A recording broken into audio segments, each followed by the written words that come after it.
Hello everyone, Junk Shop here, and welcome to my guide to exploring Fallen Earth's final sector, Epsilon Zone, also known as the Outpost. As the final sector, its content is designed for max-level characters. Epsilon Zone doesn't have many missions, but instead offers a wealth of crafting materials, as well as recipes for endgame mounts and Fallen Earth's strongest available armor, Global Tech Stage 1 suits. We get to Epsilon Zone by traveling south from Alpha Sector. The terrain here can be somewhat rough and full of difficult enemy mobs, so travel with caution.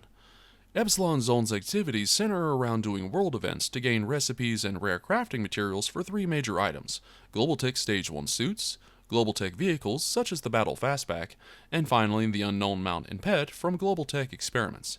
Secondary goals encompass gathering additional high-end materials for crafting or selling to other players for significant profit. With the exception of Global Tech Experiments Volume 1, all of Epsilon Zone's recipe manuals are bought with Outpost currency instead of chips.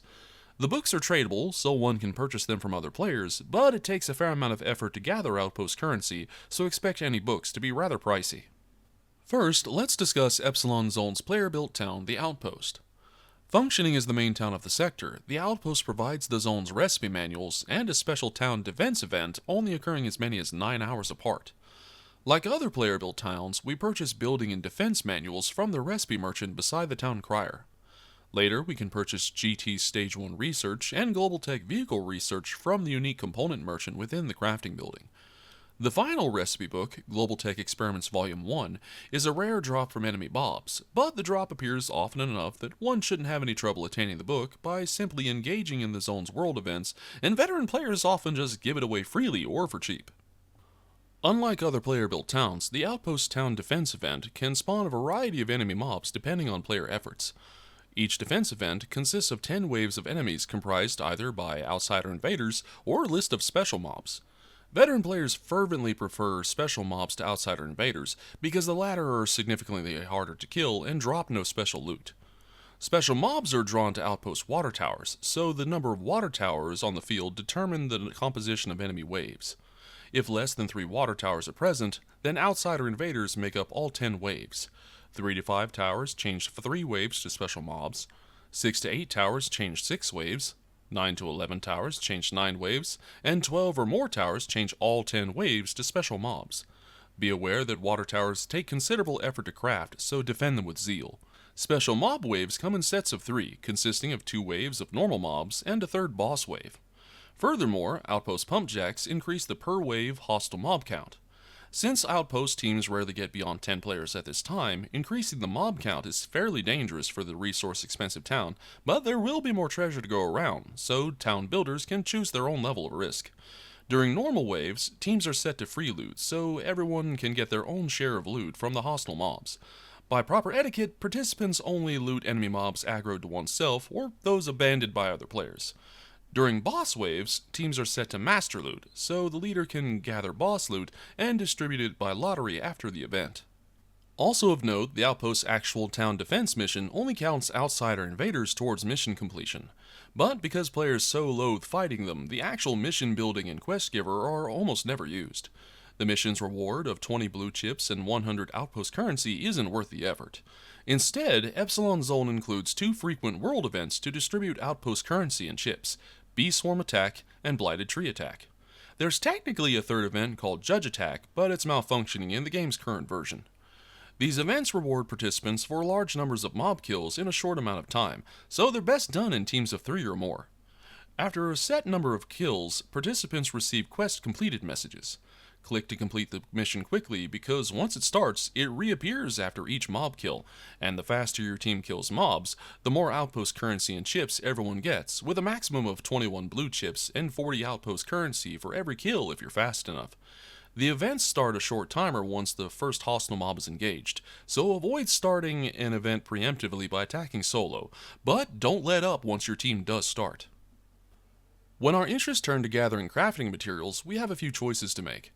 If outpost pump jacks were placed within the outpost perimeter, then nearby resource nodes can spawn carrying some of the specialty components required for Global Tech suits and vehicles. However, what one really needs to do is watch Epsilon Zone's map for resource hammers.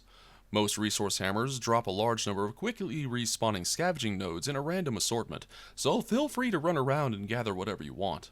Resource hammers can appear at random, or we can force them to appear by completing any of the zone's remaining world events. All 6 of Fallen Earth's factions experience 2 different, randomly timed events attacking their Epsilon Zone camps, and completing any of them cause resource hammers to appear on the map. Each faction's events are simple but time-consuming, either requiring we eliminate X number of enemies, or destroy some monoliths and then eliminate X number of enemies. The resource hammer in the center of Epsilon Zone drops the best loot by far, but only appears after completing world events. The most popular world event for triggering this central hammer is Outsider Invasion. Similar to faction events, Outsider Invasion requires we destroy 3 LifeNet pods and eliminate X number of enemies, but also includes a boss fight at the end. The unknown boss is fairly simple to destroy for teams with high damage per second, but it's recommended everyone avoid using stuns or elemental attacks since the unknown uses a powerful counterattack when hit with anything other than normal physical damage. This includes heater clubs, lunatics, jackals, and AP weapons augmented with non-physical damage percentages. Once the boss is felled, the team lead will distribute any special loot via lottery. More importantly, the resource hammer activates within seconds after destroying the boss. Everyone now has 30 minutes to gather as much material as they can, so be quick about it. One can gather as much Rothium within that half hour as some harvesters produce in 3 hours. Also highly prized are the dye chemicals and kits dropped from colorful junk, and especially the strong rubber from junk pile nodes.